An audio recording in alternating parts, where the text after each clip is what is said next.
Swayam Prabha. Digital India. Educated India.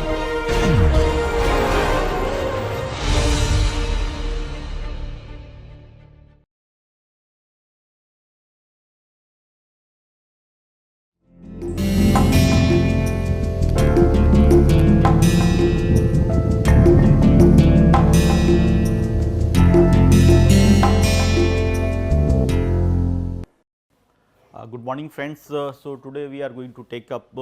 another unit, that is unit 7th, and it is on social movement and societal sanitation. And here we are going to speak about the different aspects of movement in that sense, and also we are trying to speak about the various key social reformers in the Indian society which has contributed towards the societal sanitation.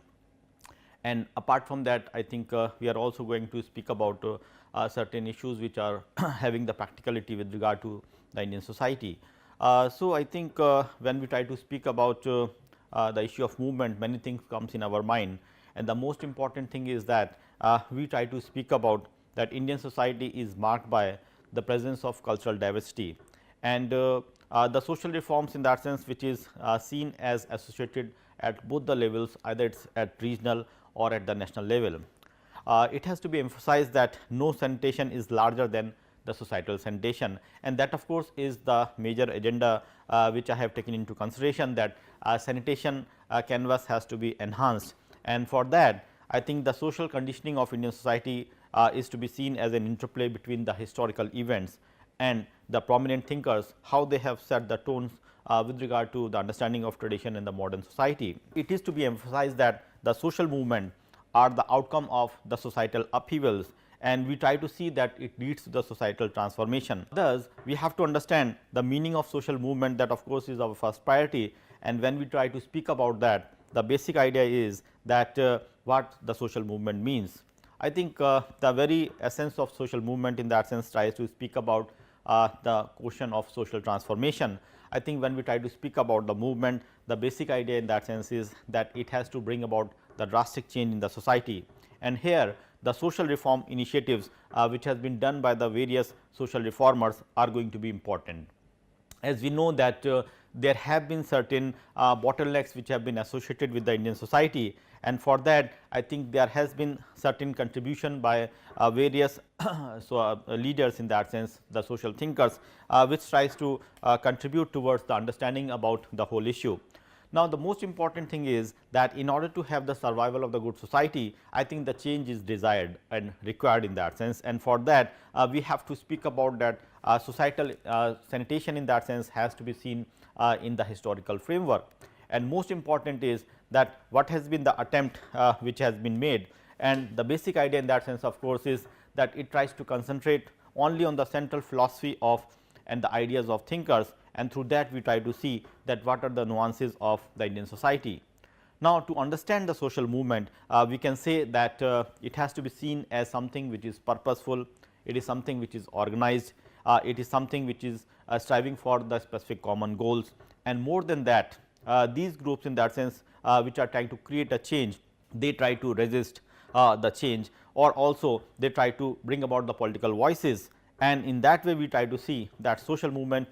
is to be seen along with the various aspect of technology, social institutions, population, environmental changes, and creating the social change. And that way the social movement in that sense has to be seen as an informal social entity which is basically engaged for the extra institutional conflict, and that is where we try to see that it is sometimes trying to be challenging to the cultural changes also. And we try to speak about that conventionally the social movement had been seen as something which is going to be a sort of a collective mobilization to bring about the change in the thought process, in the belief system, in the values, and more than that we try to speak about the major changes which have taken place in the cultural context, and that is where we try to see that we have to speak about the changes which are associated with the structural element of the society which has been talked by Haberle and Gusfield. We have also to speak about that it is also to be seen in terms of a dimension of the new collective identity formation and the resource mobilization which is going to be an important aspect. And I think Ellen Turin, who was emphasizing upon the issue of social movement, which has to be seen in terms of historicity by the question of the self conscious awareness and the collective identity. And we try to see that Melusi has seen social movement which has to be seen in terms of the new social identity and how they have to be seen in terms of to empower the members in defense of their identity. And that is where we try to see that we have to have the space for the human creativity, and Alan Scott has seen social movement which is being manifested in terms of articulation of common interest and the common identity. And we try to see that the basic purpose of the social movement is in terms of resource mobilization, and we try to speak about that what is the basic benefit of this collective action. It has to be seen in terms of the gratification or in terms of some political or the material interest of the participant. That of course, is the basic agenda, and we try to speak about that sociologists like David Eberle was trying to address this particular issue in terms of what are the different aspects in which we can see the reform, and the reform movement which he was trying to speak about are to be seen in terms of the specific social structure. We try to speak about certain anti-nuclear group, we try to speak about the mother against the drunk driving in that sense, or the human right campaign. All these things in that sense are basically seen as the new forms of issues in that sense, which have been taken into consideration when we try to speak about the issue of movement. And we basically try to see that there are different categories in which we try to speak about the counter movement which has been initiated in 1960s, and we basically try to see that it has to be seen as something which of course is going to be the counter to the basic current of the society. And we basically try to see that the religious or the redemptive movement which of course is sometimes seen as meaning seeking, and the basic purpose is that it was trying to speak about organizational pushing of this movement in terms of providing the new alternative movements. And we basically try to speak about that there has been various instances where certain tribal movements fall into this category of the religious or the redemptive movement, and the whole idea in that sense was that it was basically seen as the resistance movement to try to bring about or to try to restore the changes in that sense which have been there. And for that I think we have various key thinkers in that sense in the Indian scenario which tries to speak about the movements in their own way. I think the first in that category which we try to see, I think we try to speak about the Indian Renaissance in our own way, and for that I think one significant person whom we can rate is Raja Ram Mohan Roy, and his concern for the sanitation of women and social evils in that sense has to be seen on priority. And when we try to speak about his contribution, I think he was one of the first social reformers of modern India, who can be rightly called as the father of modern India, because he had a rational and the scientific approach, and he was believing on the principle of human dignity and social equality. And we try to know that his contribution in that sense is quite remarkable, because he was trying to speak about the various religious and the social reforms, and for that he has established the Brahmo Samaj in 1825, and he has also attacked on the basic crusade of caste system, and he has campaigned for the government to abolish the practice of sati, and in which the women were basically forced to have the self immortale on the pyre of their dead husbands and the child marriage. He also had tried to speak about the question of equal rights for women, the right of widows, and also the question of remarriage of the widow women and the right of the women to the property. I think these are certain sensitive issues which have been part and parcel of the traditional Indian society, and there was a need for bringing about the sort of a transformation in these social values, in the customary practices in that sense which have been associated long back, and Raja Ram Mohan Roy was seen as the champion of the women's right in India. He laid the foundation of the women's liberation movement in the country. He revolted against the basic issue of subjection of the women's and pleaded for the restoration of their rights, and that is where we try to see that the strength of Raja Ram Mohan Roy is that he was trying to speak about the different kinds of injustice and deprivations which has been associated with the women. So, according to Roy, the root cause of all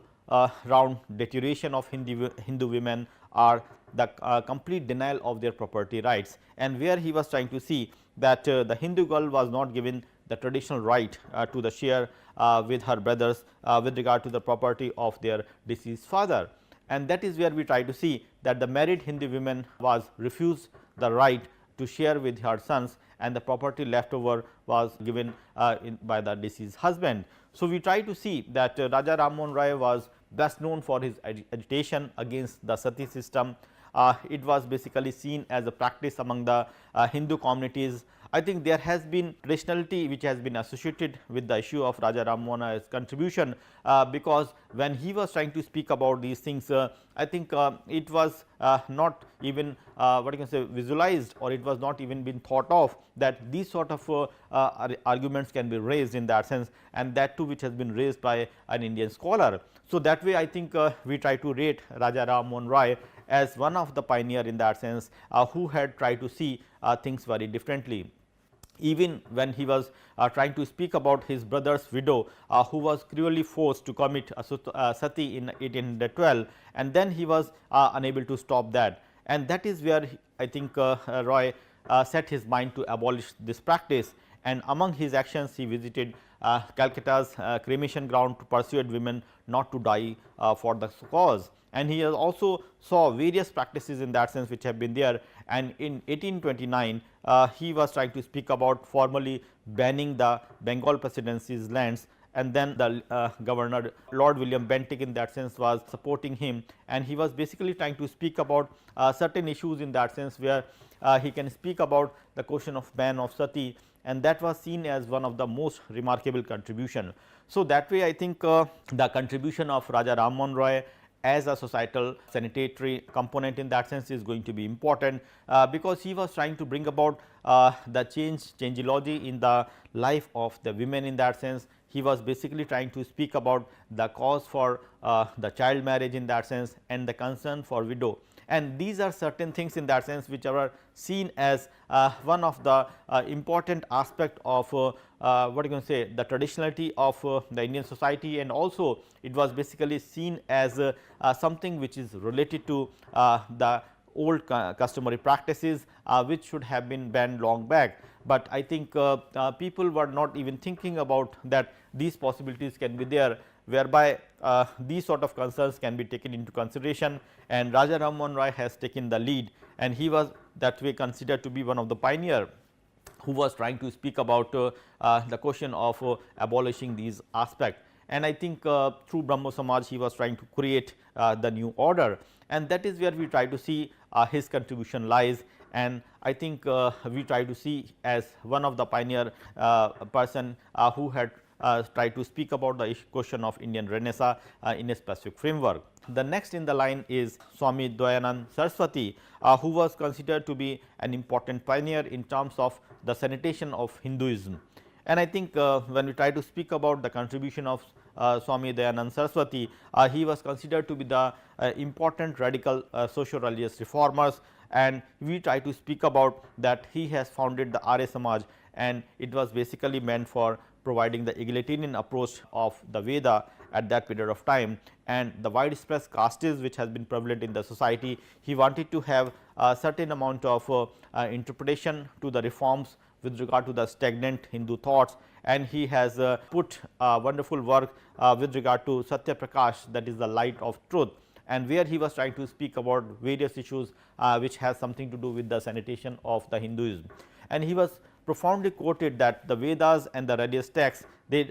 insist on the issue of salvation, and his basic motto was not simply to see things in terms of Hindu or Arya which he believed, but he was trying to bring about the transformational changes which can be thought of. And in that sense Swami Dayanand Saraswati was trying to speak about the question of how the Hindus should stop practicing the belief that the idol worship in that sense, the caste, the polytheism, pantheism, and the issue of untouchability in that sense has to be seen and to be abolished. And more than that, I think the issue of child marriage, the forced widowhood, and many other practices which he felt were wrong as part and parcel of the Hindu culture has to be stopped. And that is where I think Dayanand was a great supporter of the right of women in the society, and he wanted to put the women at par with men in terms of equality, and he was also opposing the issue of child marriage. and he was basically the person who was trying to favor the women's education at that period of time, where of course, I think it has been denied in the ancient past,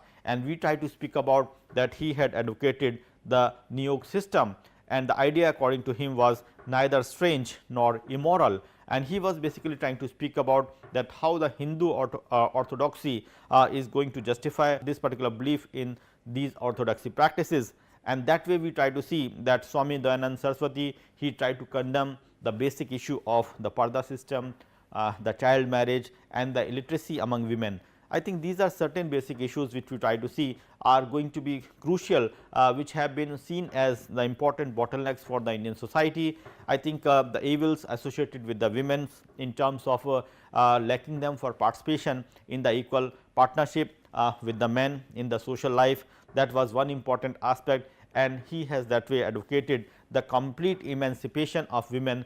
through education, and that is how he was trying to bring about certain changes in that sense. His concern for the network of girls school throughout the country was organized through this Arya Samaj, and with that he was trying to speak about the question of the women's education. Swami also was opposed to this child marriage, which he wanted that marriage age of the girls has to be fixed at 16, and that was one of the important contribution of Swamiji, that he was trying to speak about the social reform, and which later on has resulted into the formation of the Sharda Act, which regard the fixation of the marriage age of boy and the girl. And in order to have save the position of the women, Dayanand also provoked for or has advocated for the intercaste marriages. I think that is where we try to see that these sort of arrangements which have been there in terms of the humanistic understanding about the society, and we try to speak about that the human history was full of these evils, in that sense the evil practices, the orthodoxy which has been associated with the Hinduism, and Swami Dayanand Saraswati was basically trying to resist these things, and he was trying to advocate for the new order in terms of the awakening for the women in that sense. I think his movement on Arya Samaj was seen as very strong when we try to speak about the northern India, especially in the area of Punjab in that sense, and these sort of issues in that sense he was trying to promote. It was basically against the tyranny of the Hinduism, of the caste system. I think his Arya Samaji movement in that sense, which have been there in many various states, was trying to speak about the what you can say the Jat Pat Tod Andolan, which was basically seen as how to debunk the issue of caste, and that was where the Arya Samaji movement was trying to work for, and it was trying to plead for the equality among the various caste groups. It was trying to speak about the representation of the women in the active participation, and also within that framework we try to speak about that his concern was also for bringing about the change in terms of education. So, I think we try to see that it was again a package from Swami Dayanand Saraswati, who was trying to advocate for how we can speak about the societal sanitation, and that of course is the major concern which has been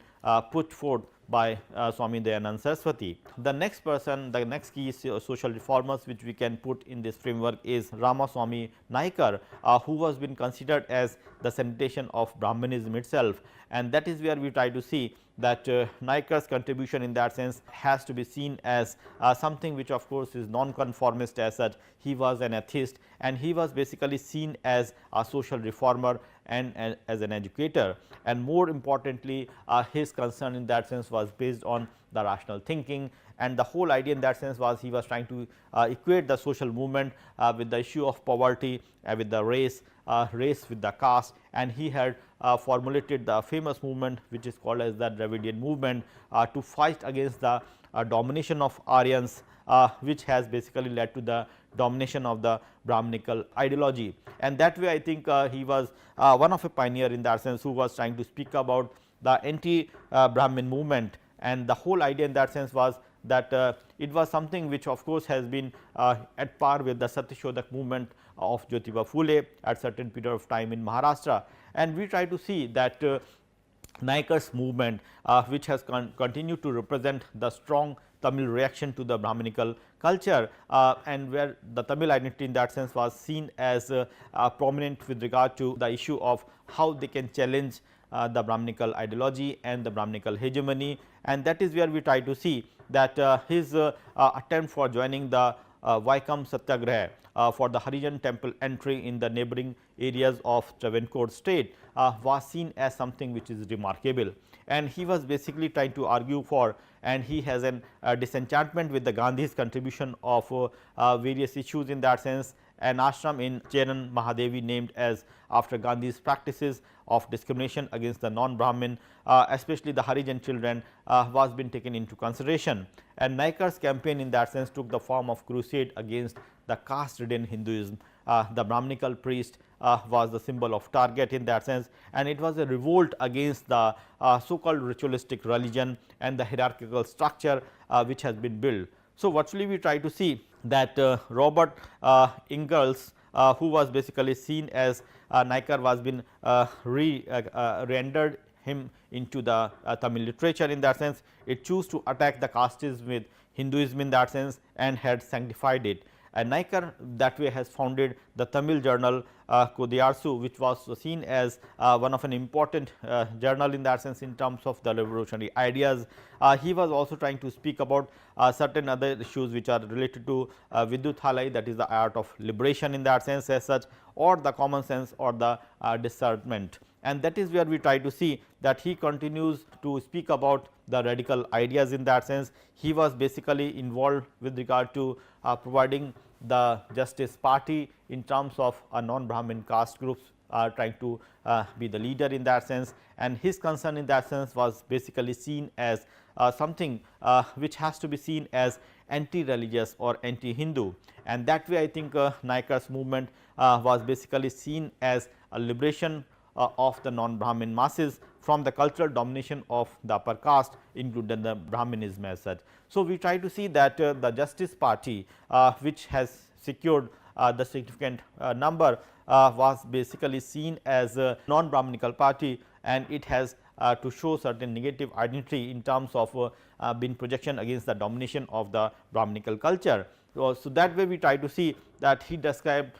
it basically as a Dravidian movement, and we basically try to speak about that in 1944 when the Salem conference took place. It was the all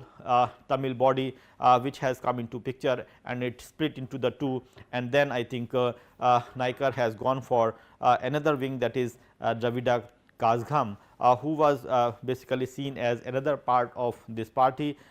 and the basic idea in that sense was that Kazhagam in that sense was seen as the new foundation which the Naikar had taken against the Brahminical issues. So, virtually we try to see that caste wise anti-Brahminical community in that sense, anti-Hindu attempt in that sense, all these things in that sense are basically been taken up by the concern. And the most important thing in that sense of course is that even after independence also we try to see the presence of the Kazhagam party, and it is basically trying to demolish or try to delink the issue of the idol worship in that sense, conduct of the marriage of wedding without the officiation of the Brahmins in that sense as the priest, and such weddings in that sense were seen as the reform weddings, which of course was something seen as symbolic. And it was in 1953 that the Madras High Court had put them as illegal, and that is where we sometimes try to see that there has been the Special Marriage Act of 1955, which validated the condition that there has to be the they were have to be registered under the act. And this is where we try to see that there have been some bottlenecks which have been took place in a very different way, but the whole idea in that sense of course is that the Hindu wedding in that sense with the officiating priest in that sense was been free from this requirement. So, we try to see that these are certain initiatives which has been taken up by Naikar, and Naikar in that sense was considered to be one of the pioneer in that sense who tried to promote the basic idea of putting the caste away in terms of the idol worship, or trying to speak about the Hinduism as such and the domination of one caste groups in that sense within that to be something which is indispensable. And that way I think we try to see that he was trying to speak about the potentiality of the Dravidians in that sense as such, and trying to see them at par, and sometimes the resistance which has been promoted or which has been put in terms of the north and the south. We try to speak about that the Kazhagam party in that sense was trying to speak about certain issues which were trying to challenge the orthodoxy and the domination of the Brahminical culture in the deep south. So, that is where we try to see that it was an attempt to bring about certain amount of equality. We was basically trying to speak about the whole concern that how they try to put the debate in a very different way in terms of having the specific form of marriages in that sense, which are to be beyond the ritualism in that sense, and that is where we try to see the contribution of Naikar. And next in this line is the contribution of Jyotiba Phule, whom we try to claim that the concern was basically for sanitation of women and the Brahminical order. And I think when we try to speak about that, the most important thing is that the Indian Renaissance, which has been seen as representing the first generation of Indian thinkers, he was definitely one among them who was trying to speak about the backwardness of the own society in culture, and he was basically seen as the follower of self criticism, and he was trying to speak about the social transformation in his own way, and that way his concern was basically based on the science and rationality of the Indian culture. And Phule was trying to speak about the social transformation, and the basic idea in that sense of course is that he was trying to speak about certain practices which has to be put very differently, especially with regard to the Hindu culture and the caste system, which was rested on the issue of Brahmanism. Hence Phule was wanted to put this thing away, and he wanted to have the complete destruction of the caste, the superstition and the inequality which has been prevalent in the Indian traditions, they have to be put off. And that of course is where we try to see the contribution of the Phule, and we try to speak about that the non-Brahminical aspect which has been projected by Phule was trying to see in a very different way. His attempt was basically seen as in terms of formulation of the universalistic institution. That is what he says, that Sarvajanik Satya Dharma, which was been expressed as the concept of complete introduction of the true religion of the community, and that is where we try to see that the strength lies with the issue of certain amount of what you can say rationality in that sense as such, and how we can see the unified men and women in terms of equality in that sense, rather than fragmenting and dividing them into the separate social groups. And the most important thing in that sense of course is that we try to speak about that how the basic concepts which have been associated with the Satyashodak teaching in that sense was trying to speak about the question of equality, and it was an assertion that no middleman or the priest is necessary between the man and the God, and he was basically trying to provoke for the missionary education and the Christians' influence on his thinking. And Phule was accused of being orthodox opponent because he was trying to promote certain ideas of Christianity in that sense, but one aspect of rationalism which he tried to promote with regard to the Satyashodak Samaj is that he was trying to emphasize upon the truth seeking, and that is where we try to see the effort of Satyashodak Samaj in that sense was seen as quite radical, because he was trying to speak about that how Phule was trying to speak about the practical social reforms, the efforts which have been put forth, and he was basically trying to speak about that the traditional Brahminical culture where we have the presence of women and untouchables in terms of the unequal or the odd practices, and how we have to liberate this issue of paternalistic understanding as such, which is associated with the Hinduism, and all these things in that sense have been taken into consideration when we try to see the contribution of Phule, and we try to identify that how his non-Aryan theory in that sense was been seen as significant, and it has been seen as in comparison with the non-Brahminical untouchability, and Phule's famous work on Gulamgiri, which was considered to be that how the peasants and the untouchables together as a community were being oppressed and the sufferings under the Brahminical slavery. And that way I think the Gulamgiri was basically a thought provoking work in that sense, which tries to speak about that how the Brahmin has identified the caste Hindus separate from the untouchables, and the untouchables were which has been later on carried forward by Ambedkar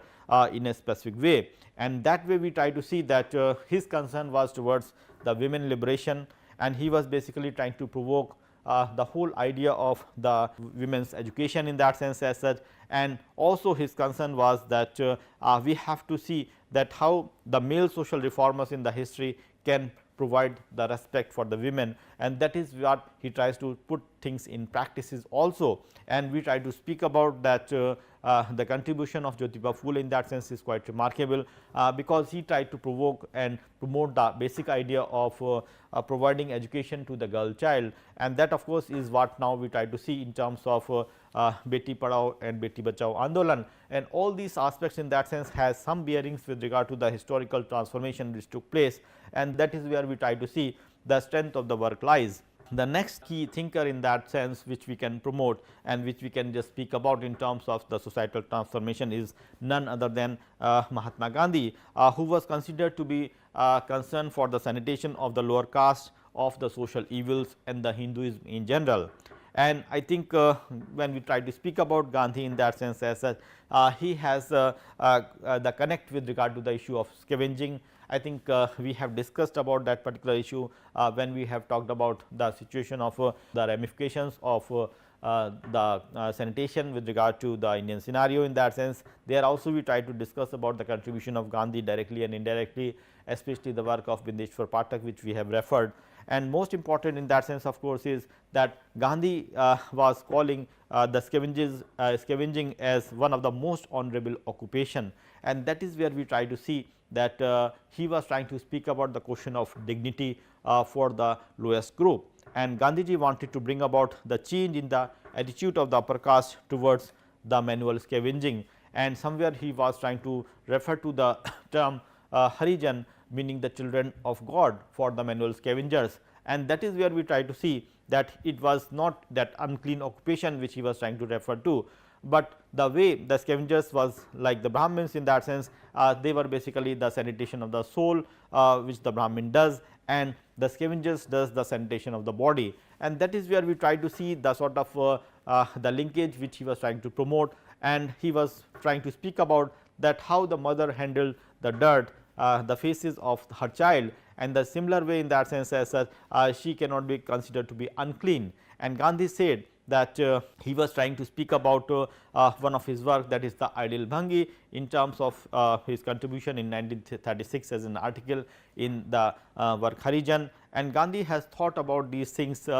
which has been prevalent in the day to day practices, and the whole idea in that sense was that he was trying to put manual scavengers in terms of a physician and as a warner, and for that he wrote that my ideal Bhangi would known as the quality of night soil and the urine, and he would keep a close watch on these and gave a timely warning to the individual concerned. So, that way he was basically putting the ideal Bhangi in terms of a physician or as a warner of the health, and he was trying to see that he was the person who was examining the excreta, and that is where he was trying to speak about the scientific knowledge which is required in terms of a profession. And that of course is where we try to see that Gandhi has tried to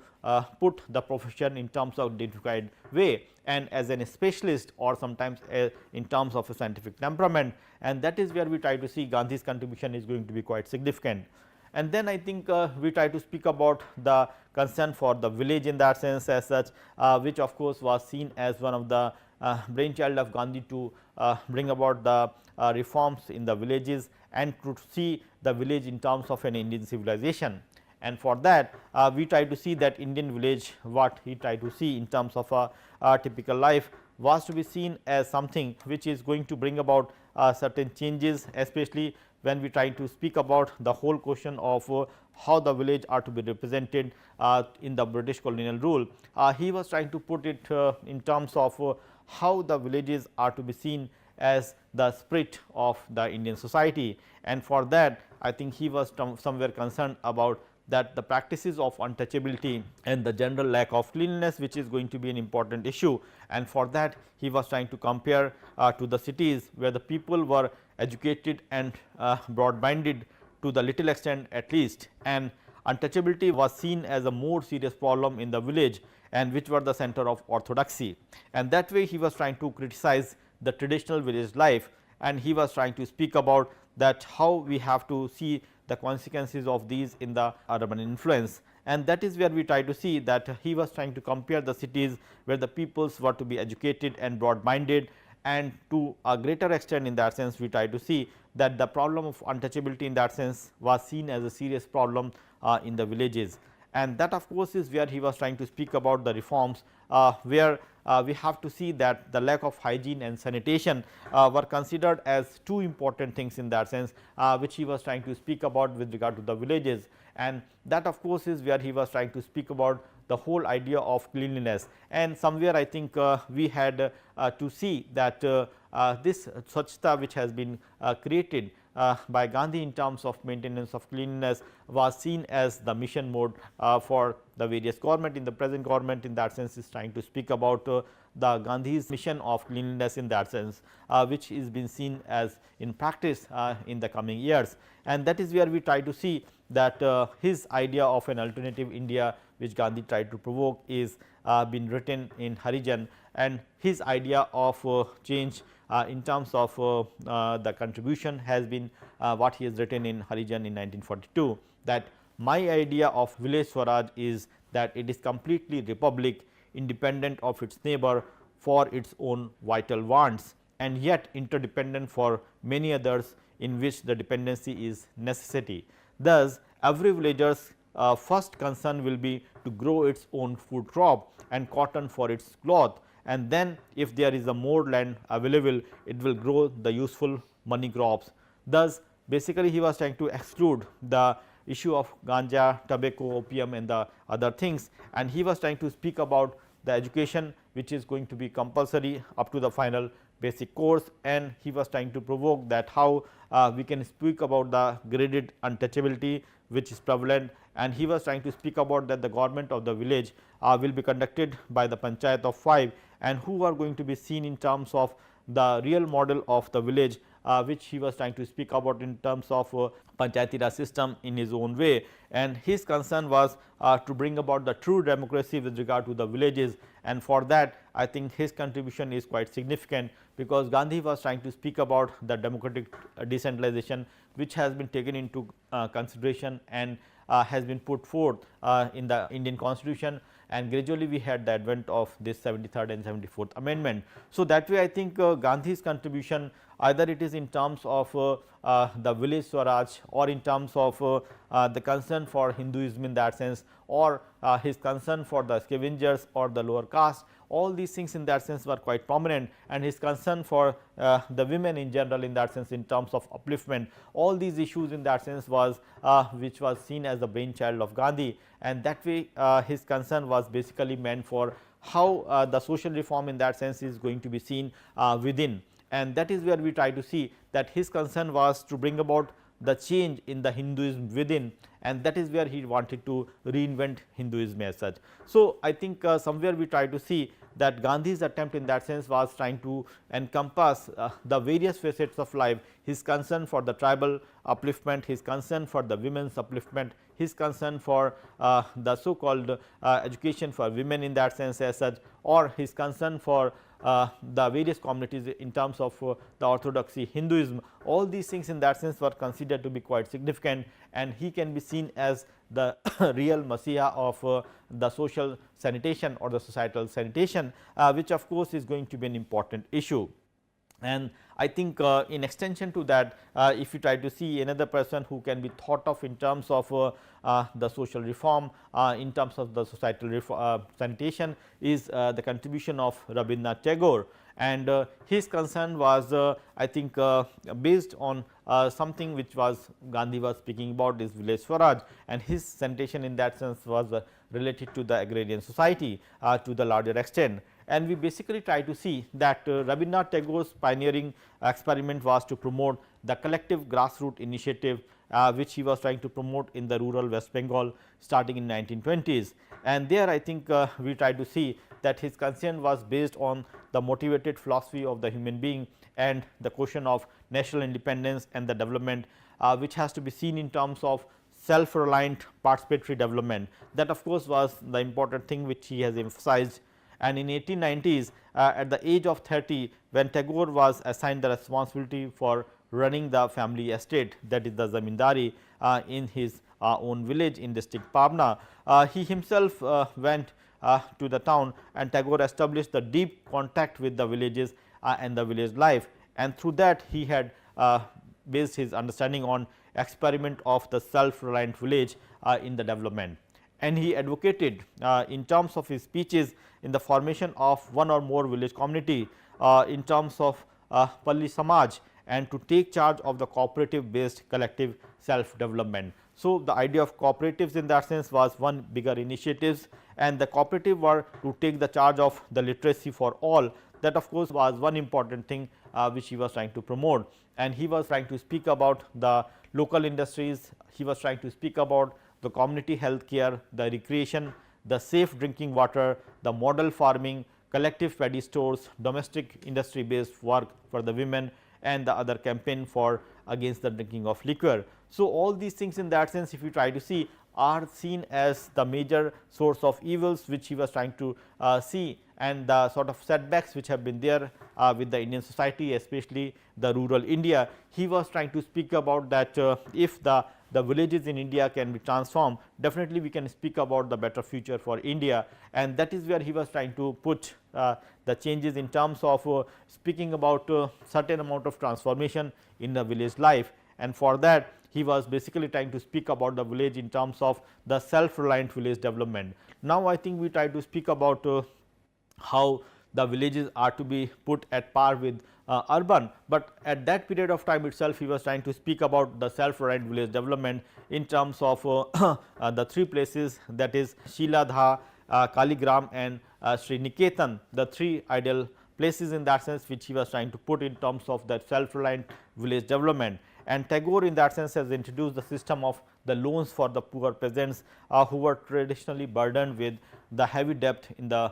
hands of the village money lenders, and that is where I think we try to speak about the question of the micro credit programs for the poor peasants, and we are basically trying to see that in Kaligram he started with the idea of the low interest rate against the mortgage of their harvest, and that is where he was trying to provoke that how we can bring about the transformation in the existing order. His concern in that sense was how the social activities in that sense has to be seen in such a way that the basic idea of community self rule and self initiatives in that sense have to be promoted in the village development. And the most important thing is that Tagore never stopped experimenting, and in 1922 when he founded the Vishwa Bharati University, and as a part of this university he was trying to speak about the Sri Niketan, which was been seen as action research institution, and the motto of Sri Niketan was to put in bulletin the centers containing the words like that we shall do our work ourselves, we shall not wait upon others to do things for ourselves. Self reliance and cooperative works are the two mantras of our life, and we belong to the village and the village belongs to us. Our good is in the good of the village, and we shall develop our village. This is not the task of anyone alone, this is the task of all of us, and we are to take the charge ourselves of the advancement of the agriculture, our industry, our business, and our health, our education or joy. And the work included the adult and the child education, and clearing the jungles and turning them into the farming plots, the vegetable gardens, the road constructions, experimentation with the cooperative farming, and many other things in that sense, including the livestock production, promotion of cottage industries. And his concern in that sense, if you try to see that his concern for the village in terms of the development, we try to see is the central concept for the paradigm of human creativity, the question of self reliance and the collective economic and the social action, which has been the central or the focal point of Tagore's philosophy of nationhood and the national development. And that way if you try to see, I think Tagore's idea of India's independence struggle in that sense lies with the energies of the people, and that way he was trying to promote the idea of Atma Shakti, that is the self strength which is going to be seen as the energy, and this of course is seen as the foundational concept in Tagore's developmental thinking. He wanted to have the fulfillment of people's Atma Shakti in the realization of the material, cultural and spiritual aspirations, and he was basically the person who was trying to promote the idea of universal literacy, and for that he was basically concerned about that what is the primary is that literacy in terms of road for travel and the minds of the people to reach the other minds, and that is where he was trying to focus upon the concern for the education in that sense as one of an important aspect in order to bring about the transformation. And we basically try to see that adult education centers, which he was trying to speak about in terms of night schools, and he was trying to provoke the idea of that literacy is not to be seen in terms of the traditional forms, it has to be seen through the storytelling from the mythical classics, from the lectures and discussions on healthcare and the other curriculum aspect in that sense, and through that we can promote the basic idea of the education. And that is where I think he was trying to speak about the alternative form of education through which we try to learn what may be the possibilities of the creative education in that sense, the creative minds, and which of course is the contribution of Rabindranath Tagore. And then I think we can quickly come to the independent India, especially we can speak about the contribution of Jawaharlal Nehru in terms of sanitation of traditionalism. I think he was trying to speak about the whole concern for the poverty which he was trying to put in terms of its elevation, and he was trying to speak about the freedom for nation and the people in terms of the freedom for the political independence, and for that he was basically trying to speak about certain important issues, like he was trying to speak about the widespread illiteracy and the general absence of sanitation and the medical relief which was lacking in India, and for that he was trying to speak about that the feudal relic and the big landlords are the biggest hindrance on this path of development. And so he was promoting the idea of tiny holdings which has to be seen as uneconomic, and for that he was trying to speak about the scientific method of agriculture, and the large scale state and the collective or the cooperative farms has to be taken into consideration when we try to speak about that. And I think within that framework we try to see that education and sanitation are seen as the important issue which we have to take into consideration, and the most important thing is that the whole history of India in that sense has to be seen as the essentiality of unity and the vitality and also the adaptability to the culture, and he was trying to promote the whole idea of Indian cultural solidarity. And that way if you try to see his attempt in that sense was based on the principle of rationalism and the scientific basis in that sense, and with that I think we try to promote that how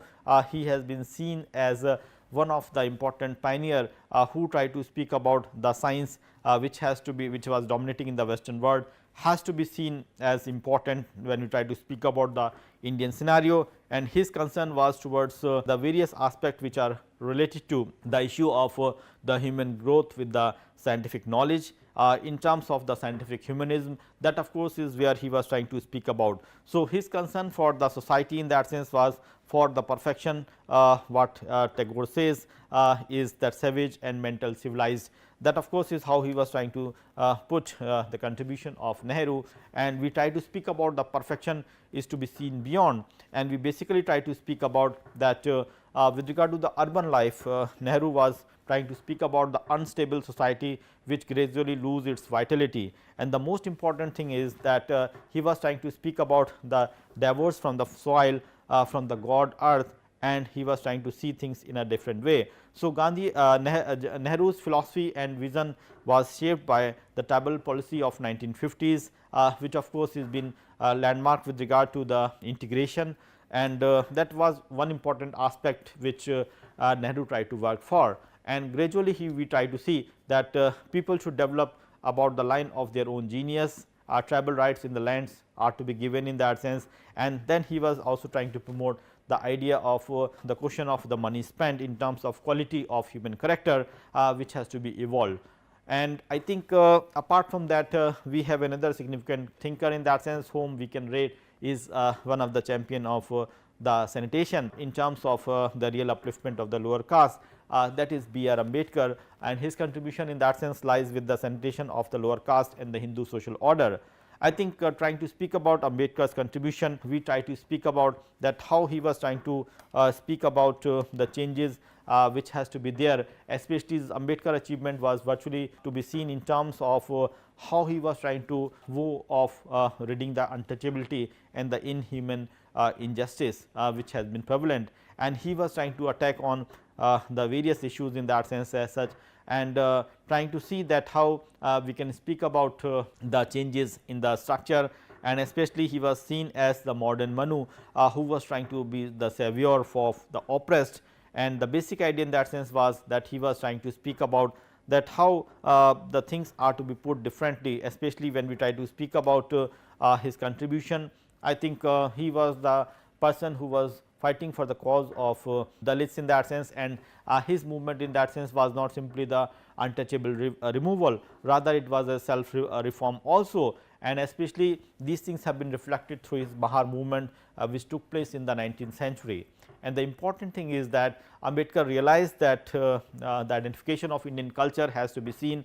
in terms of the correction of Hinduism as such. And the most important thing which he was trying to promote is that he even has gone beyond, and he was trying to speak about that in fact the non-Hindu choice seems to have led him finally to identify himself as Buddhism, and that is where we try to see that he was trying to see the development of Dalits beyond Hinduism also. And for that I think he had certain issues in that sense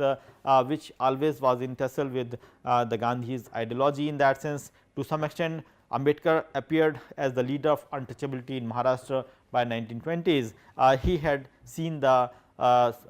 bitter experiences of untouchability, and for that in 1924 he has created the Bahishkarit Hitkari Sabha, which was basically seen as an important organization working for the cause of the lower caste, and later on he has founded the Scheduled Caste Federation, which was basically seen as an important body which was trying to pursue for the cause of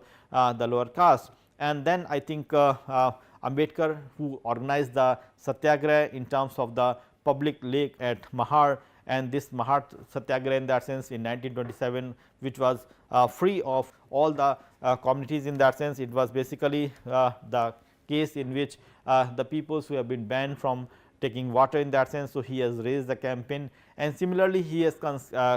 conducted many such cases in the different parts of the state, and there is where we try to see that his concern for the reforms in the Hindu was to be seen as what he has tried to speak about in the Round Table Conference in London in 1930. He used the conference as a platform for influencing the public opinion in India, and in the second Round Table Conference Ambedkar stood up to the emotions, political and spiritual pressures of Gandhi. He confronted Gandhi, who refused to consider the separate electorate, and he was pursuing for separate electorate for the reserved seats. And after the Round Table Conference, Gandhi, when he was put to jail, so gradually we try to see that his concern was to bring about the issues with regard to the Pune Pact, and this Pune Pact in itself, which was been seen as an important milestone. Especially we try to see that Ambedkar continued to the work in the field of education policies, and his attempt was to give the legal rights for the untouchables in the secular world, and that of course is where he tried to see that the Government of India Act 1935, which Ambedkar was preparing, was trying to see the strategy for the struggle of the lower caste, and this Government of India Act 1935 on the all India basis, which was to be promoted, and later on he was trying to argue for the Independent Labour Party. And we try to see that the famous work on the annihilation of caste, which has been put forth, has tried to speak about that how Hinduism has to be put in a different order, and to destroy the religious notion on which the caste system is founded. Ambedkar made on 18th March 1955, he outlined to spread the education, to give more representation to the untouchables, and to improve the conditions of untouchables in the villages. And that is where we try to see that his role in that sense is considered to be quite significant. He was basically trying to argue for the idea of injustice, and his concern in that sense was based on the fact that he has created Mook Nayak and Bahishkarit Hitkari Sabha and many other such aspects in that sense, which tries to speak about the contribution of Ambedkar in its own way. And then I think the Satya Shodhak Samaj, which of course is considered as the society for the search of truth, was seen as an important aspect, and Phule's contribution in that sense, which has been spoken about, has to be seen in terms of how we can speak about the concern for the contribution of Ambedkar, and he being the chairman of the drafting committee of the Indian Constitution is going to be seen as an important aspect. And we basically try to see that Ambedkar concern was for the social justice in terms of just societies, and the casteless society, and that was the basic premise which Ambedkar was trying to promote. And we try to see that his concern has basically resulted into the change with regard to the reservation policies, and we try to speak about the exclusion policies in that sense which have been revived, and trying to speak about the question of inclusion with regard to the Indian society. And we try to see that Ambedkar's efforts towards sanitation of Hinduism in that sense is the freedom of the mind is the real freedom,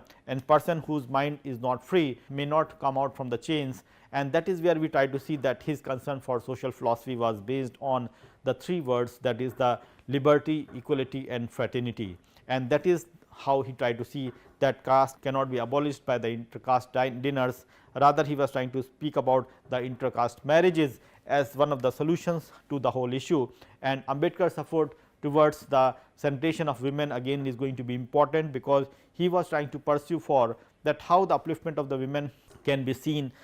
through their participation and through their education, and that is where I think he was trying to promote that Mool Nivasi women in that sense has to be given certain rights, and the most important concern was been seen in the Mahar tank satyagraha, where the women were seen in the forefront, and the basic idea in that sense of course is that he was trying to speak about certain issues